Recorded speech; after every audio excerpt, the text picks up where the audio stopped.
Hello aspirants, welcome to Neomentus daily contemporary issues.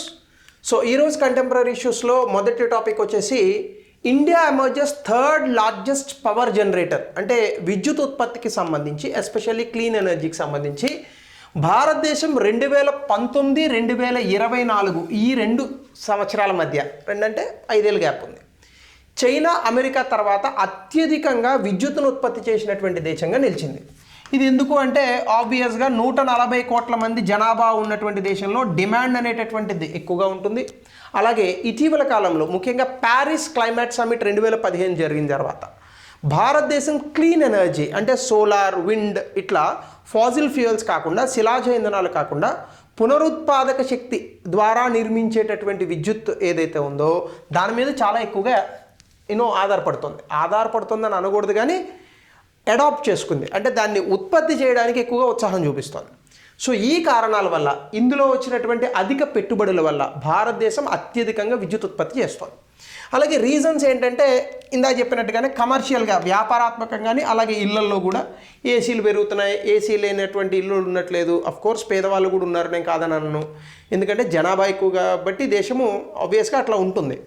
So అలాగే industries కూడా చాలా వరకు ఎక్స్పాండ్ అవుతున్నాయి. దాంతోపాటుగా రెన్యూబుల్ ఎనర్జీ, ముఖ్యంగా సోలార్ ఎనర్జీ, ఫోటోవాల్టాయిక్, అంటే సోలార్లో 2 రకాలు ఉంటాయి.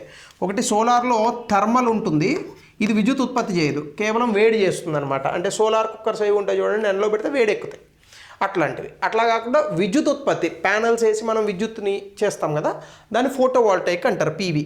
ఇది దాదాపుగా డామినేట్ చేస్తుంది. ఎందుకంటే భారతదేశంలో solar, wind, 2 dominated. So 50% plus non fossil investment, solar చాలా ఎక్కువగా డామినేట్ చేస్తుంది.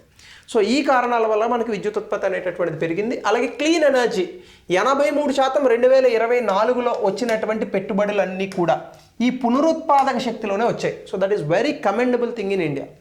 రెండవది, largest recipient of the DFI funding. అంటే ముఖ్యంగా ఈ క్లీన్ ఎనర్జీకి సంబంధించి వస్తున్నటువంటి ఫారెన్ ఇన్వెస్ట్మెంట్స్ ఏవైతే ఉన్నాయో, ఈ ఫారెన్ ఇన్వెస్ట్మెంట్స్ కూడా 2024లో 2.4 బిలియన్, అంటే 1 బిలియన్ అంటే 8,000 కోట్ల రూపాయలు, అంటే 16,000 కోట్ల 20,000 కోట్ల రూపాయల వరకు కూడా మనకి డబ్బులు కేవలం పెట్టుబడులు ఈ రంగంలోనే వచ్చాయి.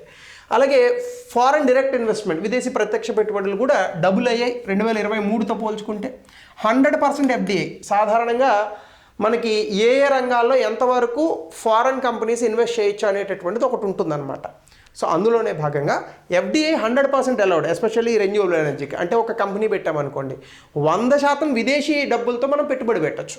సో అది కూడా అలౌ చేసాం. అయితే కొన్ని ఛాలెంజెస్ కూడా ఉన్నాయి మనకి. ఏంటంటే డిక్లైన్ ఇన్ ఎఫ్పిఐ, అంటే ముఖ్యంగా ఈ ఫారెన్ పోర్ట్ఫోలియో ఇన్వెస్టర్స్ అని అంటాం, స్టాక్ ఎక్స్చేంజ్లో పెడతారు. ఇవి కొన్ని మనకు ఉన్నటువంటి రంగాల వారీగా ఉన్నటువంటి కొన్ని ఇబ్బందుల కారణంగా స్టాక్ ఎక్స్చేంజ్లో డబ్బులు పెట్టడం ఈ కంపెనీల మీద తగ్గుతుంది. Clean energy companies, Adani group గతంలో బాగా అద్భుతమైనటువంటి షేర్ ప్రైస్లు సాధించాయి, కానీ ఇప్పుడు పడిపోతున్నాయి. అట్లానే గ్రిడ్ మోడర్నైజేషన్. గ్రిడ్ అంటే ఏం లేదు, మనకున్నటువంటి వైరింగ్ సిస్టమ్ ఉంది కదా, అదే గ్రిడ్ అంటే. అంటే ఇప్పుడు ఫర్ ఎగ్జాంపుల్ ఎక్కడో నార్త్ ఇండియాలో బాగా ఎక్కువగా విద్యుత్ ఉత్పత్తి జరిగిందనుకోండి, సౌత్ ఇండియాకి విద్యుత్ ఉత్పత్తిని ట్రాన్స్మిట్ చేయాలనుకోండి, గ్రిడ్ కనెక్టివిటీతోనే పాసిబుల్ అవుతుంది. ఇది మనం ఎప్పుడో పురాతన కాలంలో చేసినాం, ఇది 1970, 1960 ఇట్లాంటి ప్రాంతంలో. సో ఇప్పుడు వాటిని కొంచెం మోడర్నైజ్ చేయాల్సిన అవసరం ఉంది. మీరు చూడండి, వానాకాలం వస్తే ప్రపంచంలో చాలా కొద్ది దేశాల్లో జరుగుతుంది ఇది. గట్టిగా వర్షం పడితే పవర్ ఆఫ్ చేస్తాడు. ప్రపంచ దేశాల్లో ఎక్కడ అట్లా కట్టరు పవర్. మనకి ఎందుకు కడుతున్నారు? ఆ పవర్ లైన్స్కి ఆ చుట్టూ ప్లాస్టిక్ ఫాయిల్ వేయరు. సో ఆ పవర్ లైన్స్ కూడా ఎప్పుడో పాతకాలపు పవర్ లైన్స్, కాపర్ కాయిల్స్ తక్కువ వాడతాము, ఇవన్నీ కారణాలు. ఎందుకంటే గట్టి గాలేస్తే మన పవర్ లైన్స్ తెగిపోతాయి. మీరు చూడండి, ప్రపంచంలో ఎక్కడన్నా ఇబ్బందిగా అదొక రకంగా గజిబిజిగా ఉన్నటువంటిది ఏమన్నా ఉన్నాయంటే భారతదేశంలోనే కరెంటు వైర్లే. సో అట్లా అనమాట.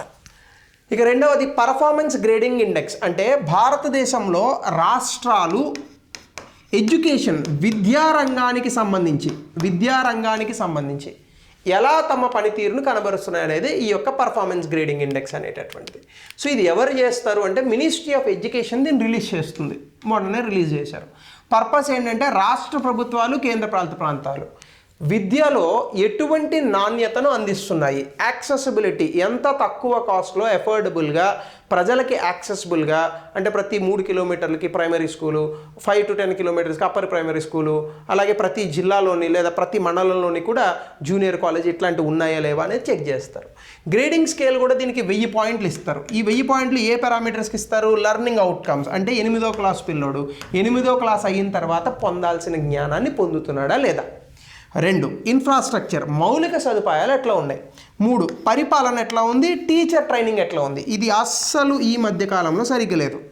ఎందుకంటే నేను ఈ మధ్యకాలంలో కొన్ని నివేదికలు చదివాను. ఎస్పెషల్లీ ఏసర్ అనే రిపోర్ట్ ఉంది. 8వ క్లాస్ 10వ క్లాస్ పిల్లల్లో 50% మందికి ఎనలాగ్ వాచ్ చూసి టైం చెప్పడం రాదు. ఏం నేర్పిస్తున్నాం? చిన్నప్పుడు మనకి 5వ క్లాస్ 4వ క్లాస్లో ఉంటే చెప్పేటోళ్ళు, ఇగో ఈ ముళ్ళు ఇక్కడ ఉండాలి, పెద్ద ముళ్ళు ఇక్కడ ఉండాలి, చిన్న ముళ్ళు ఇక్కడ ఉండాలి, ఇవన్నీ కూడా. అట్లాంటిది 10వ క్లాస్కి వచ్చిన 50% of the students they don't know how to tell the time based on analogue watch. అలాగే 6th క్లాస్ పిల్లలు 3వ క్లాస్లో ఇచ్చినటువంటి టెక్స్ట్ చదవలేకపోతున్నారు. 8వ క్లాస్ పిల్లలు 6వ తరగతి చేయాల్సిన మ్యాథ్స్ చేయలేకపోతున్నారు. What kind of outcomes that we are giving? So ఇవన్నీ కూడా టీచర్ ట్రైనింగ్ పెరగాలి. ఎందుకంటే టీచర్ ట్రైనింగ్ ఉంటే కరెక్ట్గా పిల్లోడు కరెక్ట్గా వస్తాడు. So I always believe this, ఎక్కడైనా కూడా టీచర్ సరిగ్గా ఉంటేనే పిల్లలు కరెక్ట్ అయినటువంటి పద్ధతిలో వస్తారు. కొంతమంది ఎక్సెప్షనల్ కేసులు ఉంటారు, వేరే సంగతి. పిల్లలకు అర్థం అవ్వట్లేదంటే టీచర్ సరిగ్గా నేర్చుకోలేదని అర్థం. అలాగే కీ ఫైండింగ్స్ ఇందులో ఏం చెప్పాయంటే, ఏ స్టేటు కూడా 765 పాయింట్లు దాటి సంపాదించాల మార్క్స్. చండీగఢ్ ఒక్కటి మాత్రం 719 పాయింట్లు సంపాదించింది. ఇంకా 10 స్టేట్స్ 581 నుంచి 641 మధ్యలో ఉన్నాయి, పంజాబ్, ఢిల్లీ లాంటివి. మేఘాలయ ఉన్న వాటిలో దిక్కుమాలిన రాష్ట్రం. తెలంగాణ, అస్సాం మీడియంలో ఉన్నాయి, 461 నుంచి 520. ఖచ్చితంగా ఇక్కడ ఇంప్రూవ్మెంట్ అనేటటువంటిది కావాలి.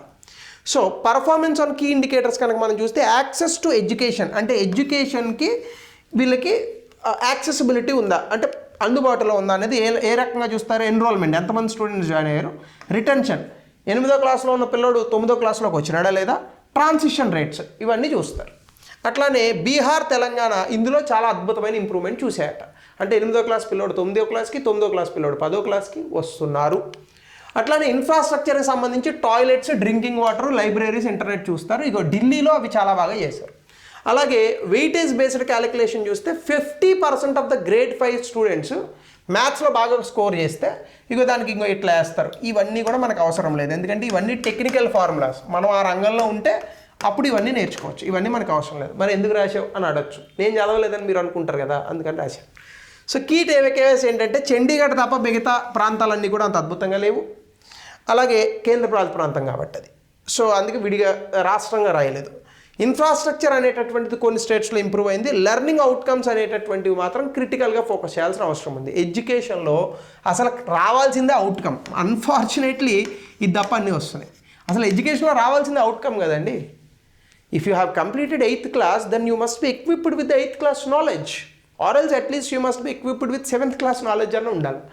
8th class చదివిన 5వ class knowledge. I have seen so many students who have completed their degree, but they couldn't write even simple spellings. Centre రాయరా అంటే వాడు ఏదో రాస్తాడు. అట్లాంటి వాళ్ళు ఉన్నారు. ఇక 3వ టాపిక్, వాయేజర్ 1 1977లో ప్రయోగించినటువంటి ఈ ఉపగ్రహం ప్రపంచ చరిత్రలోనే అతి సుదూరమైనటువంటి ప్రాంతం ప్రయాణించినటువంటి ఉపగ్రహం. దాదాపుగా 48 సంవత్సరాలు రోదస్లో ఉంది. ఇది ఇప్పుడు ఎక్కడికి వెళ్ళిపోయిందంటే ఆల్మోస్ట్ ప్లూటోన్ దాటి వెళ్ళిపోయింది. అంటే ఇంటర్స్టెల్లర్ మీడియం అని అంటారు.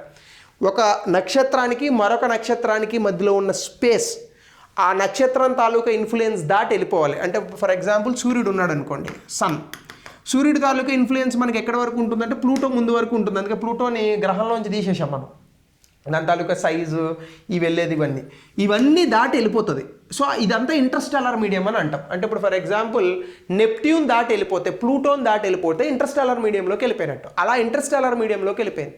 ఇది 2030 వరకు కూడా దాదాపుగా తన సిగ్నల్స్ని నాసాకి పంపిస్తుంది. సో మనిషి ప్రయోగించిన అతి సుదూరమైనటువంటి ప్రాంతానికి వెళ్ళినటువంటి ఒక అద్భుతమైన ఉపగ్రహం ఇది. సో ఇది super heated plasma beyond Pluto, అంటే ప్లూటోని దాటాక కూడా సూపర్ హీటెడ్ ప్లాస్మాని ఇది కనుగొంది. అంటే ఏందో చూద్దాం. సూపర్ హీటెడ్ ప్లాస్మా దాదాపుగా 30,000 నుంచి 50,000 కెల్విన్లు ఎట్ హీలియోపాజ్. హీలియోపాజ్ అంటే ఏం లేదు, సూర్యుడు ఉన్నాడు కదా, సూర్యుడు తాలూకా ఇన్ఫ్లుయెన్స్ అంటే ఏంటి? సూర్యుడి కిరణాలే. Mercury, Venus, Earth, Mars, Jupiter, Saturn, Uranus, Neptune, Pluto, ఇవి కదా. సో సూర్యుడి తాలూకు ఇన్ఫ్లుయెన్స్, సూర్యకిరణాలు ఎక్కడి వరకు వెళ్తాయంటే ఇంక ఇక్కడ వరకు వెళ్తాయి. ఇది దాటి వెళ్ళిపోతే దాన్ని మనము ఈ హీలియోపాజ్ అని అంటాం. అంటే సూర్యుడి తాలూకా బౌండరీ, సూర్యుడి కాంతి ఎక్కడ వరకు ప్రసరిస్తుందో ఆ బౌండరీ ఉంటుంది కదా. బౌండరీ అంటే మన ఇంటి పక్కన గట్టు లెక్క ఉండదు, అది స్పేస్లో చాలా కొన్ని వందల వేల కిలోమీటర్లు ఉంటుంది, ఇంకా చెప్పాలంటే లక్షల కిలోమీటర్లు ఉంటుంది, కోటి కిలోమీటర్లు ఉంటుంది. సో ఆ ఇన్ఫ్లుయెన్స్ దాటి వెళ్ళిపోతే దాన్ని హీలియోపాజ్ అని అంటాం. ఈ హీలియోపాజ్ దాటిన తర్వాత అసలు సూర్యుడి కిరణాలు పడడమే కష్టం, కానీ అట్లాంటిది ఇన్ని వేల డిగ్రీల కెల్విన్ని ఇది కనిపెట్టింది. ఇది మన భూమి నుంచి 24 బిలియన్ కిలోమీటర్లు, అంటే ఎంత తెలుసా, 2400 కోట్ల కిలోమీటర్ల దూరంలో కనిపెట్టింది. ఇప్పుడు అంత దూరం ప్రయాణించింది ఇది. మనమేమో విజయవాడ కోదాడ బస్సు ఎక్కితేనే ఇబ్బంది పడతాం, అట్లాంటిది అన్ని వందల వేల కోట్ల కిలోమీటర్లు ప్రయాణించింది. సో ఇక్కడ solar wind and Interstellar medium అంటే దీని అర్థం ఏంటి, సూర్యుడి యొక్క కిరణాలు దాటి ఆ ఇంటర్స్టెల్లార్ మీడియంలో ఏదో ఒక రియాక్షన్ జరుగుతోంది. అది ఇప్పటి వరకు సైంటిస్టులకు ఇంకా తెలియదు, ఇప్పుడు ప్రయోగాలు మొదలు పెడతారు.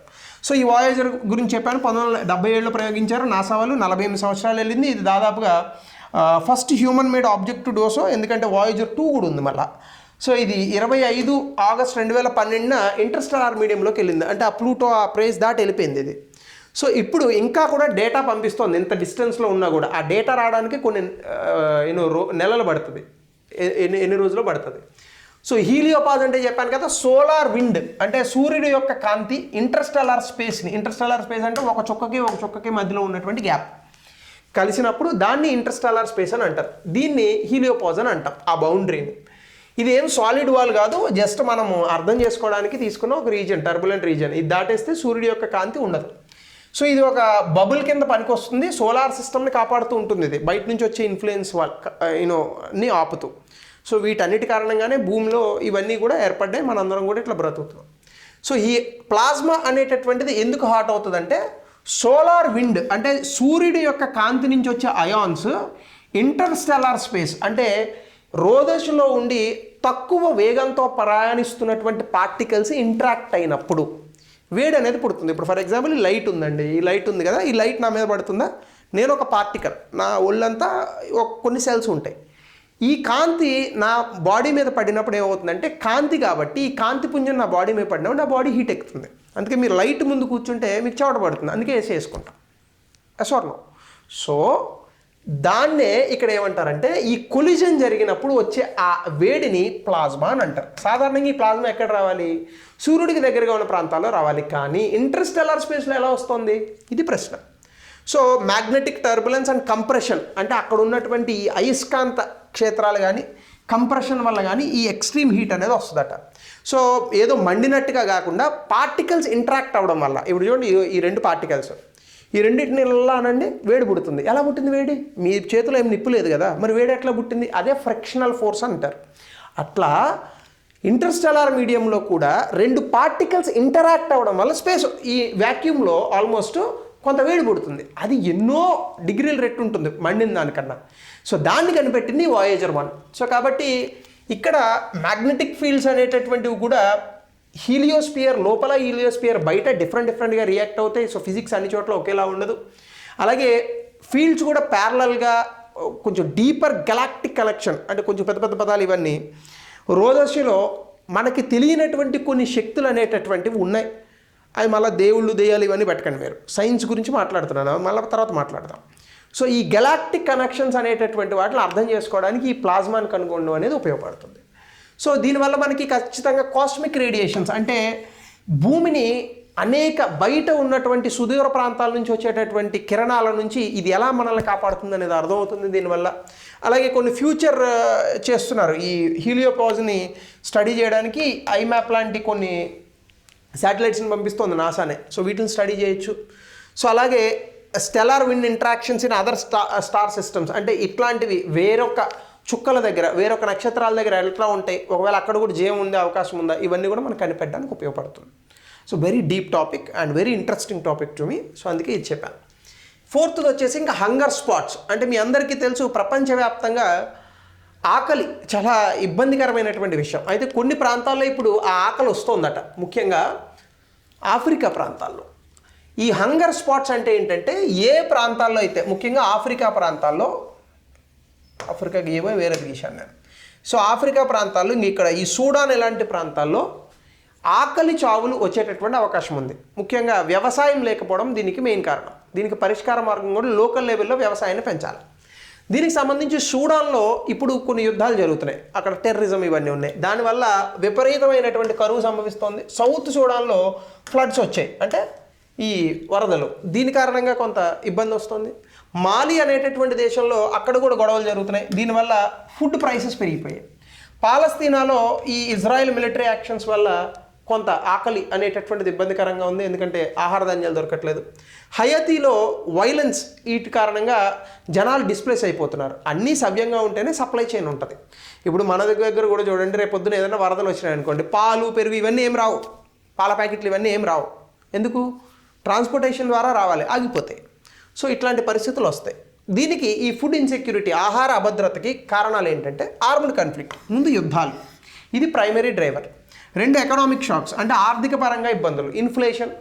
ఇన్ఫ్లేషన్ అనేది చాలా ప్రమాదకరం. ఎందుకు ప్రమాదకరం అంటే, నీ దగ్గర ₹1,00,00,000 ఉందనుకోండి, విపరీతమైన ఇన్ఫ్లేషన్ వస్తే ఆ ₹1,00,00,000 ₹10 సమానం అవుతుంది. ఇప్పుడు జింబాబ్వే, అర్జెంటీనా, వెనుజులా ఇలాంటి దేశాల్లో ఇదే పరిస్థితి, ఇరాన్లో కూడా.